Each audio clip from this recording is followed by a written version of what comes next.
Bismillahirrahmanirrahim. Assalamualaikum warahmatullahi wabarakatuh. Alhamdulillahirabbil alamin wassalatu wassalamu ala asrafil anbiya'i wal mursalin wa ala alihi wa sahbihi rasulillahi ajmain. Puji syukur kita ucapkan kehadirat Allah Subhanahu wa taala yang telah melimpahkan rahmat dan karunia-Nya sehingga kita diberi kesehatan untuk mampu melaksanakan aktivitas sehari-hari. Salawat dan salam tercurahkan kepada baginda Rasulullah dengan berlafazkan doa Allahumma sholli ala sayyidina Muhammad wa ala ali Muhammad. Baiklah, pada kesempatan kali ini kami ingin mempresentasikan hasil observasi kemudian juga di kasus kami di RA Ar-Rahman Kinali. Berdasarkan hasil observasi yang dilakukan pada tanggal 19 September 2022, kemampuan bahasa anak yang terlihat adalah yang pertama, pada saat guru membacakan cerita, terlihat anak tidak fokus mendengarkan. Kemudian yang kedua, saat guru menanyakan isi cerita kepada anak-anak, hanya beberapa orang anak yang dapat menyebutkan isi cerita yang telah disampaikan dengan bahasanya sendiri secara sederhana. Kemudian saat anak diminta kembali menceritakan isi cerita dengan bahasanya, anak belum mampu menceritakan kembali. Nah, kemudian pada saat kegiatan menulis, beberapa anak belum mampu menirukan tulisan yang telah dicontohkan oleh gurunya. Nah, pada saat jurnal pagi dan pada kegiatan menggambar, terlihat anak belum mampu membuat gambar dengan beberapa coretan, dan juga anak belum mampu menuliskan huruf-huruf dari namanya. Yang terlihat ketika anak akan mengumpulkan hasil kerjanya, anak terlihat minta tolong, Bu, namanya belum. Kemudian guru yang menuliskan nama tersebut. Dari hasil observasi ini, kami tertarik untuk memfokuskan permasalahan pada kegiatan bercerita yang mana permasalahannya anak belum mampu menyampaikan isi cerita dengan bahasanya sendiri, kemudian pada saat kegiatan bercerita juga anak belum fokus mendengarkan. Jadi untuk itu di sini kami ingin membahas masalah bercerita pada anak dengan metode bercerita. Maksud saya masalah bahasa pada anak dengan metode bercerita. Kemudian pengembangan bahasa dengan metode bercerita ini akan kami kaitkan dengan kajian teori yang akan disampaikan oleh saudara Baiti. Kepada Baiti dipersilahkan. Oke, terima kasih moderator. Kajian teori terkait pengembangan bercerita di mana kita ketahui bahwasanya perkembangan bahasa adalah pencapaian secara alami di mana anak belajar dengan cara menyimak dan berbicara. Jackman menyatakan bahwa bahasa adalah kemampuan berbicara manusia menulis dengan simbol untuk berbicara beberapa arti dari komunikasi, dan bahasa merupakan alat ekspresi kultural yang seperti sebuah budaya mempunyai banyak kegunaan dan segi. Jadi sehingga kita dapat simpulkan bahwasanya bahasa adalah alat komunikasi yang bisa berupa lisan maupun tulisan serta simbol yang dapat dirasakan yang memiliki banyak kegunaan. Salah satu pengembangan bahasa adalah pengembangan bercerita. Bercerita adalah suatu kegiatan yang dilakukan secara lisan baik menggunakan alat maupun tidak. Menurut Piaget, perkembangan bahasa anak di taman kanak-kanak masih bersifat egosentrik dan self-expressive, yaitu segala sesuatu yang masih berorientasi pada dirinya sendiri. Dan sedangkan menurut Vygotsky, pada umumnya bahasa dan pikiran anak berbeda. Kemudian secara perlahan, sesuai tahap perkembangan mentalnya, bahasa dan pikiran menyatu sehingga bahasa merupakan ungkapan dari pikiran.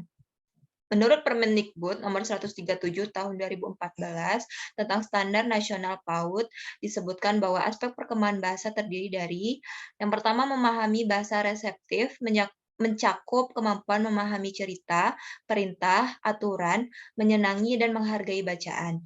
Yang kedua, mengekspresikan bahasa, mencakup kemampuan bertanya, menjawab, pertanyaan, berkomunikasi secara lisan, menceritakan kembali yang diketahui, belajar bahasa pragmatik, mengekspresikan perasaan, ide, dan keinginan dalam bentuk coretan.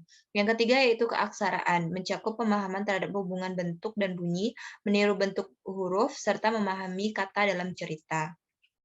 Pentingnya bercerita pada anak usia dini yang cerita digunakan oleh orang tua dan guru sebagai media dan sarana mendidik.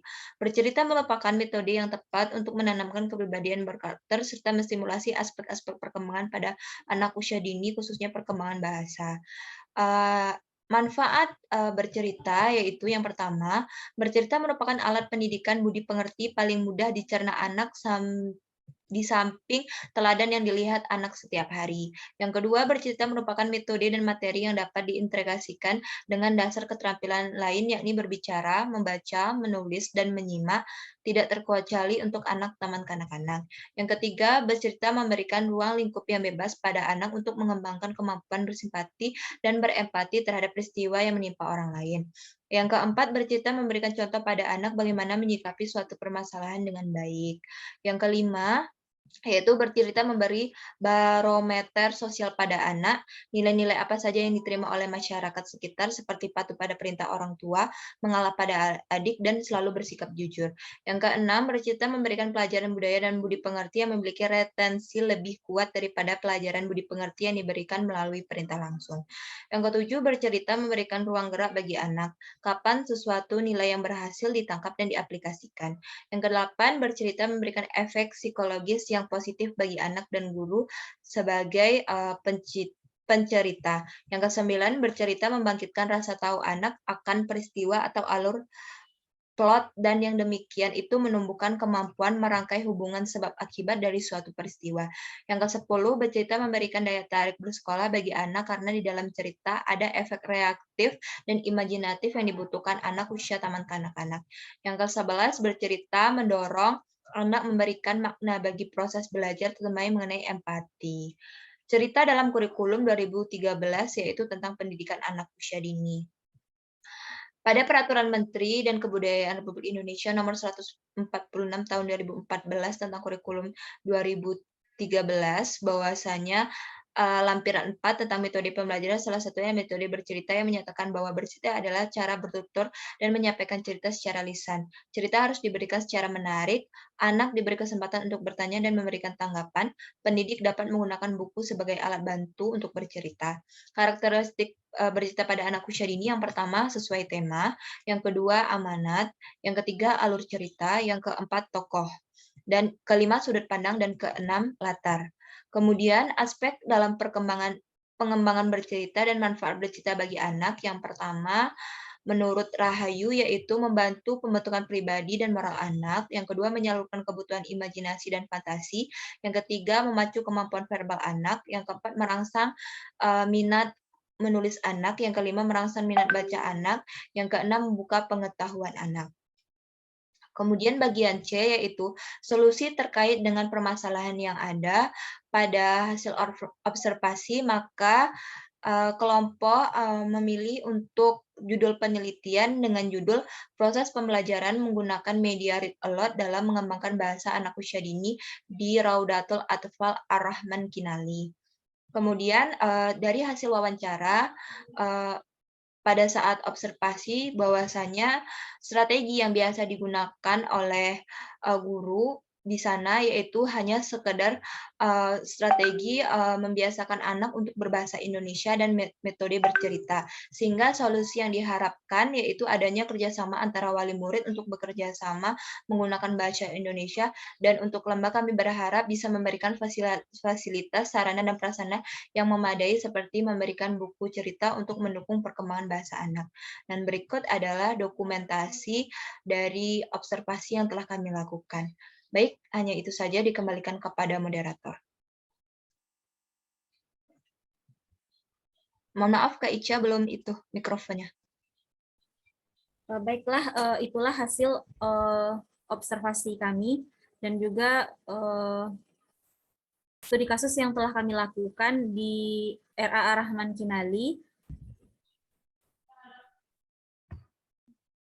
Selanjutnya, kami juga sudah melaksanakan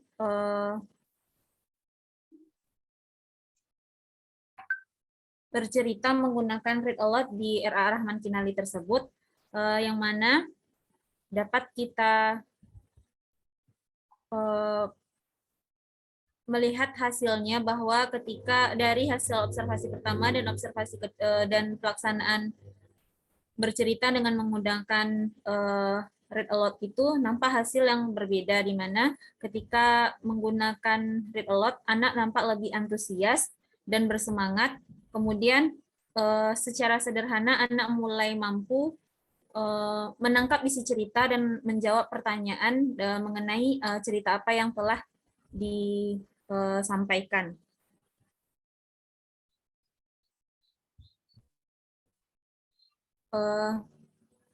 Itulah hasil presentasi studi kasus kami.